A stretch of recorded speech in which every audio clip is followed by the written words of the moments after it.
मुतवल्ली किसे कहते हैं? वक्फ की गई संपत्तियों का प्रबंधन, देखरेख, लाभांश इसके उद्देश्य की पूर्ति के लिए वितरित करने वाला व्यक्ति मुतवल्ली कहलाता है। वक्फ की संपत्ति, इसका स्वामित्व ईश्वर में निहित होता है। प्रबंधन मानवीय व्यक्तियों द्वारा ही संभव है। इसका प्रबंधन ईश्वर के सेवक के रूप में मुतवल्ली करता है। मुतवल्ली संपत्ति की देखरेख करेगा, संपत्ति का प्रबंधन करेगा। संपत्ति पर कोई लाभकारी हित नहीं होता है मुतवल्ली का। कौन मुतवल्ली हो सकता है?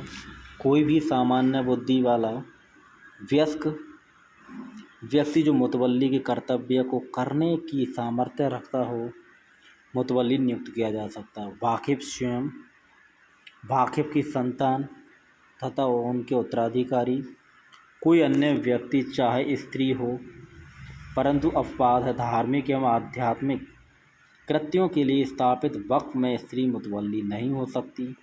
गैर मुसलमान परंतु धार्मिक एवं आध्यात्मिक कृत्यों के लिए स्थापित वक्फ में गैर मुसलमान मुतवल्ली नहीं हो सकता। शिया वक्फ में सुन्नी मुसलमान और सुन्नी वक्फ में शिया मुसलमान। कौन मुतवल्ली नहीं हो सकता? अवयस्क व्यक्ति, स्त्री और गैर मुसलमान उस वक्त में जहाँ धार्मिक एवं आध्यात्मिक कृत्यों को करना है। सज्जादीन के कर्तव्य, खातिब जो कलमा पढ़ता है, मस्जिद में इमाम का कार्य करने वाला व्यक्ति, सहासवान नाचिया बनाम अहमद हुसैन, विदेशी व्यक्ति भारत में किसी भी संपत्ति का मुतवल्ली नहीं हो सकता है। कौन मुतवल्ली नियुक्त कर सकता है? वक्फ का संस्थापक, संस्थापक का निष्पादक, मुतवल्ली या उनके न रहने पर न्यायालय द्वारा, वक्फ मंडल के द्वारा मुतवल्ली नियुक्त किया जा सकता है। नए मुतवल्ली कब नियुक्त हो सकते हैं? जब पहला मुतवल्ली मर जाए या मुतवल्ली का काम करने से मना कर दे, न्यायालय द्वारा मुतवल्ली को पद से हटा दिया जाए, अन्य किसी प्रकार से उसका स्थान रिक्त हो जाता है तो निम्नलिखित व्यक्ति नए मुतवल्ली को नियुक्त कर सकते हैं। वक्फ का संस्थापक, वक्फ के संस्थापक की संपत्ति का निष्पादक, पूर्व मुतवल्ली। जब इनमें से कोई मुतवल्ली नियुक्त नहीं करता है तब न्यायालय मुतवल्ली नियुक्त कर सकता है।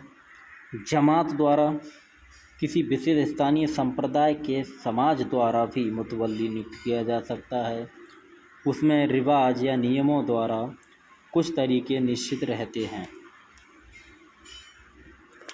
न्यायालय के अधिकार, न्यायालय वक्फ का निरीक्षण कर सकता है। मुतवल्ली के पारिश्रमिक को निश्चित करने का अधिकार है। न्यायालय असमर्थ तथा गैर ईमानदार मुतवल्ली को हटा सकता है और वक्फ की संपत्ति का लाभार्थ व्यवहार करने के अधिकार के लिए आदेश पारित कर सकता है। मुसलमान वक्फ मान्यकरण अधिनियम 1913 के अनुसार मुतवल्ली जिला न्यायालय को वक्फ संपत्ति का ब्यौरा देने के लिए तथा वक्फ प्रशासन का उचित हिसाब प्रस्तुत करने के लिए जिम्मेदार है। क्या आर्य समाजी मुतवल्ली हो सकता है? बिल्कुल हो सकता है। अगर गैर मुस्लिम व्यक्ति सांसारिक वक्फ का मुतवल्ली हो सकता है। अगर वक्फ की प्रकृति धार्मिक है तो वह मुतवल्ली नहीं हो सकता।